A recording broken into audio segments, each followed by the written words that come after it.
அன்பால் அனைத்து நல்ல உள்ளவங்களுக்கும் வணக்கம் நண்பன். நாம் இந்த வீடியோவில் பார்த்திங்கன்னா தமிழக அரசுக்கிட்டேருந்து நகராட்சி துறையில் ஒரு அருமையான வேலைவாய்ப்பு வந்துக்குது. அந்த வேலைவாய்ப்பு பார்த்திங்கன்னா தெரிஞ்சுக்கணும் நம்ம சேனலில் இந்த வீடியோ ஃபுல்லாக எண்டு வரைக்கும் பாருங்கள். அப்போ தான் பார்த்திங்கன்னா உங்களுக்கு தெரியும். கோயம்புத்தூர் மாவட்டத்தில் மாபெரும் வேலைவாய்ப்புன்னு சொல்லி பார்த்திங்கன்னா அறிவிப்பு கொடுத்துருக்காங்க. இதில் நம்ம பார்த்திங்கன்னா என்ன கவனிக்க வேண்டியது பார்த்திங்கன்னா யார் அப்ளை பண்ணலான்னா 8th 12th டிப்ளமோ படிச்சிங்க, டிகிரி படிச்சிங்க எல்லாருமே பார்த்திங்கன்னா அப்ளை பண்ணலாம். தமிழ்நாட்டில் இருக்கிற 38 மாவட்டத்தில் பார்த்திங்கன்னா ஆண் பெண் அனைவருமே பார்த்திங்கன்னா இந்த ஜாபுக்கு விண்ணப்பிக்கலாம்னு சொல்லி கொடுத்துருக்காங்க. அடுத்து பார்த்திங்கன்னா எக்ஸாமினேஷனே இல்லைன்னு சொல்லியிருக்காங்க. இதெல்லாம் பார்த்திங்கன்னா நல்லா கவனிக்க வேண்டியது. எக்ஸாமினேஷன் இல்லாமல் உங்களை பார்த்திங்கன்னா டேரெக்டாக இன்டர்வியூ மூலியம் தான் எடுக்கிறதா சொல்லி கொடுத்துருக்காங்க. அடுத்து பார்த்திங்கன்னா எந்த ஒரு எக்ஸாம் ஃபீஸுமே இல்லைன்னு சொல்லி கொடுத்துருக்காங்க. அடுத்து நாம் கவனிக்க வேண்டிய தகவல் பார்த்திங்கன்னா இந்த ஜாப்க்கு எந்த ஒரு எக்ஸாமினேஷனுமே கிடையாது. எல்லாமே பார்த்திங்கன்னா உங்களை ஷார்ட் லிஸ்ட் பண்ணி அது மூலிமா பார்த்திங்கன்னா இன்டர்வியூ கூப்பிட்டு நேர்காணல் மூலிமா தான் உங்களை பார்த்திங்கன்னா செலெக்ஷன் பண்ணுறதா சொல்லி கொடுத்துருக்காங்க. அதே மாதிரி பார்த்திங்கன்னா விண்ணப்பிக்கிறதுக்கு அப்ளிகேஷன் ஃபீஸுமே பார்த்திங்கன்னா எந்த ஒரு சார்ஜுமே பண்ணலன்னு சொல்லி கொடுத்துருக்காங்க. யாருக்குமே நீங்கள் பார்த்திங்கன்னா அப்ளை பண்ணுறதுக்கு பார்த்திங்கன்னா அப்ளிகேஷன் ஃபீஸ் கொடுத்துறாதீங்க. அதேமாதிரி உங்களுக்கு 40,000 வரைக்கும் சம்பளம் இருக்குன்னு சொல்லி கொடுத்துருக்காங்க. தமிழ்நாட்டில் பார்த்திங்கன்னா அனைவருமே பார்த்திங்கன்னா ஆண் பெண் அனைவருமே பார்த்திங்கன்னா 38 மாவட்டத்துலையும் விண்ணப்பிக்கலாம்னு சொல்லி கொடுத்துருக்காங்க. அதேமாதிரி நம்ம சேனலில் பார்த்திங்கன்னா உங்களுக்கு ரயில்வே ஜாபு, பேங்க் ஜாபு, தமிழக அரசு, மத்திய அரசு, ப்ரைவேட் ஜாப் எல்லாமே பார்த்திங்கன்னா உங்களுக்காக நம்ம சேனலில் தொடர்ந்து வந்துகிட்டே இருக்குது. நீங்கள் தான் மிஸ் பண்ணிட்டு இருக்கிறீங்க. மிஸ் பண்ணக்கூடாதுன்னா நம்ம சேனலை சப்ஸ்கிரைப் பண்ணி வைங்க. அப்போ தான் பார்த்திங்கன்னா உங்களுக்கு பயனுள்ளதாக இருக்கும்.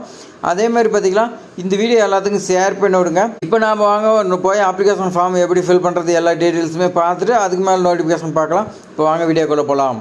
அப்ளிகேஷன் ஃபார்ம் பார்த்திங்கன்னா உங்களுக்கு இப்படி தான் இருக்குது. இதில் பார்த்திங்கன்னா விண்ணப்பிக்கும் பதவியின் பெயர்னு கேட்டிருக்காங்க. அது என்ன பதவின்னு பார்த்திங்கன்னா நோட்டிஃபிகேஷனில் கொடுத்துருக்காங்க. அந்த நோட்டிஃபிகேஷன் பார்த்திங்கன்னா நான் ஃபைனலாக பார்க்கலாம். அப்போ தான் பார்த்திங்கன்னா உங்களுக்கு தெரியும். நம்ம ஃபஸ்ட்டு பார்த்திங்கன்னா எப்படி விண்ணப்பிக்கணும்னு சொல்லி பார்த்துடலாம். அடுத்து பார்த்திங்கன்னா ரீசெண்டாக எடுத்த பாஸ்போர்ட் சைஸ் ஃபோட்டோ பார்த்திங்கன்னா ஒட்ட சொல்லி கொடுத்துருக்காங்க. நீங்கள் அதை பார்த்திங்கன்னா ரைட் சைடில் ஓட்டிங்க. விண்ணப்பதாரரின் பெயர்னு சொல்லி கேட்குறாங்க. உங்களுடைய பேர் பார்த்திங்கன்னா எழுதிக்கலாம். இதில் பார்த்திங்கன்னா கட்டணம் சின்னதாக கொடுத்துருக்காங்க. அதனால் நீங்கள் அதுக்கு தகுந்த மாதிரி பார்த்திங்கன்னா சின்ன எழுத்தில் பார்த்திங்கன்னா தெளிவாக எழுதிங்க. விண்ணப்பிக்கின் பதவியின் பெயர் பார்த்திங்கன்னா மேலே எழுதுறத இங்கேயும் எழுதணும். அடுத்து பார்த்திங்கன்னா தந்தை கணவர் பெயர்னு சொல்லி கேட்டிருக்கேன். உங்களுடைய அப்பா பெயர் பார்த்திங்கன்னா மேரேஜ் ஆகலைன்னா எழுதிங்க. மேரேஜ் ஆன பெண்களாக இருந்தால் உங்களுடைய கணவர் பெயர் எழுதிக்கலாம். அடுத்து டேட் ஆஃப் பர்த் கேட்டுறாங்க. டேட் ஆஃப் பர்த் மற்றும் வயது உங்களுடைய டேட் ஆஃப் பர்த் எழுதிட்டு பக்கத்துலேயே பார்த்திங்கன்னா உங்களுக்கு கரண்டில் என்ன வயசு ஆகுதோ அதை பார்த்திங்கன்னா எழுதிங்க. கல்வி சான்றிதழ் கேட்குறாங்க. உங்களுடைய 10th மார்க் ஷீட்டு பார்த்திங்கன்னா பக்கத்தில் அதோட நம்பர் எல்லாம் சொல்லி கொடுத்துருக்காங்க. அடுத்து பார்த்திங்கன்னா 12th மார்க் ஷீட் நம்பர் கேட்டிருக்காங்க. ரெண்டுமே நீங்கள் எழுதணும்.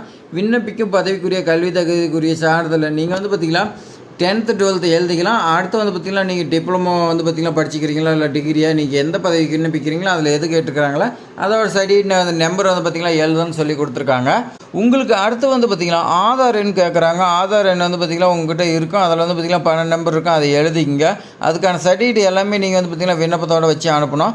சாதி சான்றிதழ் கேட்டிருக்காங்க. கம்யூனிட்டி சர்டிஃபிகேட் பார்த்திங்கன்னா தாசில்தார்ட்டேருந்து வாங்கியிருப்பீங்க. அதில் தப்பு இல்லாத பார்த்திங்கன்னா உங்களுடைய கம்யூனிட்டி எதுவோ அதை பார்த்திங்கன்னா ஃபில் பண்ணிங்க.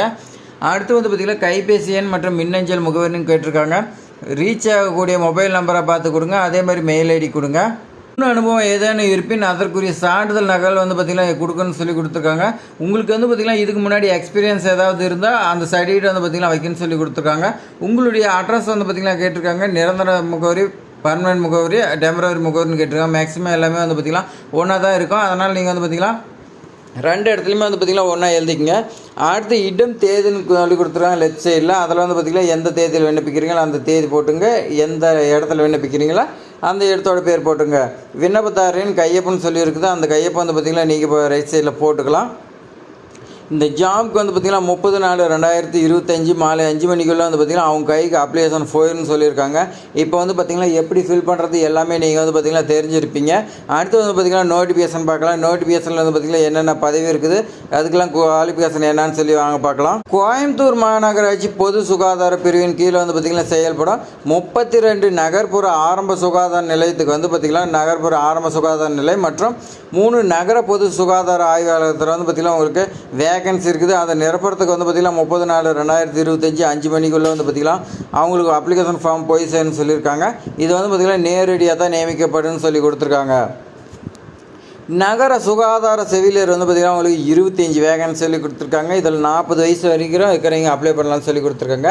மாத ஊதியம் வந்து பார்த்திங்கன்னா உங்களுக்கு ஒப்பந்த அடிப்படையில் உங்களுக்கு 14,000 ரூபா சம்பளம் இருக்கும். இதுக்கு வந்து பார்த்திங்கன்னா எஜுகேஷன் குவாலிஃபிகேஷன் நீங்கள் நர்சிங் படிச்சிருக்கேன்னு சொல்லி கொடுத்துருக்காங்க. டிப்ளமோ வந்து பார்த்திங்கன்னா ஜென்ரல் நர்சிங் படிச்சுட்டு அது வந்து பார்த்திங்கன்னா தமிழ்நாடு செவிலியர் கவுன்சிலில் வந்து பார்த்திங்கன்னா நீங்கள் கட்டாயம் பதிவு செஞ்சுருக்குன்னு சொல்லி கொடுத்துருக்காங்க. செவிலியர் பணியாளருக்கு வந்து பார்த்திங்கன்னா ஸ்டாஃப் நர்ஸுக்கு வந்து பார்த்திங்கன்னா உங்களுக்கு 2 வேகன்சி. இதுக்கு 35 வயசுக்குள்ளே இருக்கிறவங்க அப்ளை பண்ணலாம். சம்பளம் வந்து பார்த்திங்கன்னா உங்களுக்கு 18,000. இது நமக்கு வந்து பார்த்திங்கன்னா டிப்ளமோ நர்சிங் நீங்கள் படிச்சிருக்கணும். அதேமாதிரி கவுன்சிலில் வந்து பார்த்திங்கன்னா நீங்கள் பதிவு செஞ்சுருக்குன்னு சொல்லியிருக்காங்க. அடுத்து ஃபார்மசியில் 2 வேகன்சி இருக்குது. இதுக்கு 35 வயசு வரைக்கும் இருக்கிறீங்க அப்ளை பண்ணலாம். இதுக்கு சம்பளம் 15,000. டிப்ளமோ ஃபார்மசி அப்படி எல்லாம் ஃபார்ம் இதெல்லாம் கேட்டிருக்காங்க. நீங்கள் இது படிச்சிருந்தால் இது ஜாப்க்கு எலிஜிபிள். அதேமாதிரி பார்த்திங்கன்னா நகர பொது சுகாதார ஆய்வகத்தில் வந்து பார்த்திங்கன்னா மைக்ரோ பயாலஜி 3 வேகன்சி இருக்குது. இதுக்கு வந்து பார்த்திங்கன்னா 35 வயசுக்குள்ளே இருக்கிறீங்க விண்ணப்பிக்கலாம். அதேமாதிரி பார்த்திங்கன்னா உங்களுக்கு மெடிக்கல் மைக்ரோ பயாலஜி படிச்சிருந்தீங்களா உங்களுக்கு 25,000 சம்பளம். அதேமாதிரி பார்த்திங்கன்னா எம்பிபிஎஸ் படிச்சிருந்தீங்களா உங்களுக்கு 40,000 சம்பளம்னு சொல்லி கொடுத்துருக்காங்க. அப்படின்னா வந்து பார்த்திங்கன்னா உங்களுக்கு மெடிக்கல் கிராஜுவேட்டில் வந்து பார்த்திங்கன்னா எம்பிபிஎஸ் 2 இயர்ஸ் வந்து பார்த்திங்கன்னா எக்ஸ்பீரியன்ஸ் கேட்டிருக்காங்க லெபார்ட்டரி சயின்ஸில். லேப் டெக்னீஷியன் 3 வேகன்சி 35 வயசு சொல்லி கொடுத்துருக்காங்க. 13,000 சம்பளம். இதுக்கு டிஎம்எல்டி படிச்சிருக்கணும். அதேமாதிரி பார்த்திங்கன்னா பல்நோக்கு மருத்துவ பணியாளர் வந்து பார்த்திங்கன்னா 3 வேகன்சி 35 வயசுக்குள்ளே வந்து பார்த்திங்கன்னா இருக்குன்னு சொல்லி கொடுத்துருக்காங்க. 8,500 சம்பளம். இதுக்கு 8th படிச்சிருக்கேன், தமிழ் எழுத படிக்க தெரிஞ்சிருக்குன்னு சொல்லி கொடுத்துருக்காங்க. இந்த ஜாப்க்கு வந்து பார்த்திங்கன்னா ஒரு சில கண்டிஷன் கொடுத்துருக்காங்க. இது என்னென்னு பார்த்திங்கன்னா இந்த ஜாப் வந்து பார்த்திங்கன்னா முற்றிலும் டெம்பரவரி ஜாப்னு சொல்லி கொடுத்துருக்காங்க. அதேமாதிரி பார்த்திங்கன்னா இந்த ஜாப் எப்பயுமே உங்களை வந்து பார்த்திங்கன்னா பர்மனெண்ட் செய்யப்பட மாட்டான்னு சொல்லி கொடுத்துருக்காங்க. ஒப்புதல் படிவம் வந்து பார்த்திங்கன்னா உங்களுக்கு நீங்கள் கொடுக்குன்னு சொல்லி கொடுத்துருக்கோம். 6 மாத காலத்திற்கான ஒப்பந்த கடிதம் அளிக்குன்னு சொல்லி கொடுத்துருக்காங்க. அப்போ தான் வந்து பார்த்திங்கன்னா உங்களுக்கு எடுத்துக்குவாங்க. தேவை ஏற்படும் தங்களுடைய ஒப்பந்தம் வந்து பார்த்திங்கன்னா இன்னும் நீட்டிக்கப்படும் சொல்லி கொடுத்துருக்காங்க. நீங்கள் வந்து பார்த்திங்கன்னா 6 மாதம் கொடுப்பீங்க. அதுக்கு மேலே வந்து பார்த்திங்கன்னா தேவைப்படுச்சுன்னா உங்களை வந்து பார்த்திங்கன்னா இன்னும் 6 மாதத்துக்கு வந்து பார்த்திங்கன்னா நீட்டிக்கலான்னு சொல்லி கொடுத்துருக்காங்க. இது வந்து பார்த்திங்கன்னா தேசிய சுகாதார குழுமத்து மூலமாக தான் வந்து பார்த்திங்கன்னா நிரப்பப்படும்னு சொல்லி கொடுத்துருக்காங்க. முன்னறிவிப்பு வந்து பார்த்திங்கன்னா எதுவுமின்றி உங்களை வந்து பார்த்திங்கன்னா ஒப்பந்தம் எப்போ வேணாலும் ரத்து செய்யலாம்னு சொல்லி கொடுத்துருக்காங்க. நீங்கள் எங்கே விண்ணப்பிக்கணும்னா மாநகர அலுவலர் பொது சுகாதார பிரிவு, மாநகராட்சி பிரதான சாலை அலுவலர்னு சொல்லி கொடுத்துருக்காங்க. கோயம்புத்தூர் மாநகராட்சி பெரிய வீதி கடை வந்து பார்த்திங்கன்னா உங்களுக்கு கொடுத்துருக்காங்க. இந்த அட்ரஸுக்கு வந்து பார்த்திங்கன்னா விண்ணப்பிக்கன்னு சொல்லி கொடுத்துருவேன். நீங்கள் வந்து பார்த்திங்கன்னா நேரடியாக கொண்டு போகலாம். அப்படின்னா வந்து பார்த்திங்கன்னா விரைவு தபால் மூலிமா வந்து பார்த்திங்கன்னா அனுப்பலாம்னு சொல்லி கொடுத்துருக்காங்க. இந்த வேகன்சி வந்து பார்த்திங்கன்னா எப்போ வேணாலும் சேஞ்ச் ஆகுன்னு சொல்லி கொடுத்துருக்காங்க. இந்த விண்ணப்ப படிவை வந்து பார்த்திங்கன்னா வெப்சைட்டு கொடுத்துருக்கேன். அந்த வெப்சைட்டில் நான் டிஸ்கிரிப்ஷனில் கொடுக்குறேன். அதை கூட நீங்கள் டவுன்லோட் பண்ணிக்கங்க. விண்ணப்பத்தில் வந்து பார்த்திங்கன்னா பாஸ்போர்ட் சைஸ் ஃபோட்டோ நீங்கள் ஒட்டுவீங்க. அதில் வந்து பார்த்திங்கன்னா நீங்கள் தெளிவாக வந்து பார்த்திங்கன்னா ரீசெண்டாக எடுத்து ஒட்டியிருக்கணும். அதேமாதிரி முகவரி அலைபேசி எண்ணெலாம் கரெக்டாக வந்து பார்த்திங்கன்னா தெளிவாக இருக்குன்னு சொல்லி கொடுத்துருக்காங்க. மதிப்பெண் சான்றிதழ் நகல் எல்லாமே நீங்கள் வைக்கணும்னு சொல்லி கொடுத்துருக்காங்க. சாதி சான்றிதழ் நகல் வந்து பார்த்திங்கன்னா செல்ஃப் அட்டஸ்டடு. இருப்பிட சான்றிதழ் நகலுக்கு வந்து பார்த்திங்கன்னா குடும்ப அட்டை ஆதார் அட்டை வச்சுக்கலாம்னு சொல்லி அதில் நீங்கள் செல்ஃப் அட்டஸ்டடு பண்ணணும்னு சொல்லி கொடுத்துருக்காங்க.